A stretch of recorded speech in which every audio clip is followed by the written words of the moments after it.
ও বাড়িতে কিছু হবে না বলছি।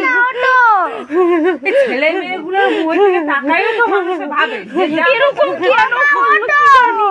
ওষুধ কতগুলো খাইছে অনেকগুলো ওষুধ খেয়ে নিচ্ছে। তোমরা হসপিটালে নিয়ে যাও। এই ভিডিওটা যারা দেখলে দীপিকা ঠাকুরের, তারা জানি না এই ভিডিওটা দেখেছো কি না, বাট আমি দেখলাম। আমার তো এখানটায় দেখো, এটা যদি সত্যিকারের হয়ে থাকে খুবই খারাপ বিষয়। এরকম মানে ভাই বোনের মধ্যে তো হয়েই থাকে, বাট এরা সোশ্যাল মিডিয়ায় এসে সেটাকে একদম হেগে দিয়েছে যাকে বলে। তো সেটা তাদের ফ্যামিলি ম্যাটার, কিন্তু সোশ্যাল মিডিয়াতে এসে এত কিছু করা ওদের উচিত হচ্ছে না। তবে আমার মনে হচ্ছে না যে ও কোনো ওষুধ খেয়েছে। যদি মা সাইড থেকে ক্যাজুয়ালি, মানে রনের মা সাইড থেকে ক্যাজুয়ালি জিজ্ঞেস করেছে যে কটা ওষুধ খাচ্ছে, যদি সেরকমই হতো, মেয়ের জন্য টেনশন করতো যে কি হলো হ্যাঁ না, মানে যাই হোক মানুষের বোঝা যায়। বাট হয়তো এটা নাটক, সেটা কমেন্ট সেকশানে তোমরা বুঝতেই পারছো।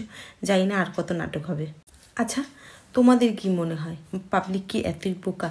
তো তোমরা প্লিজ কমেন্টে জানাও তো যে সত্যি কি এইটা উনি করতে পারে।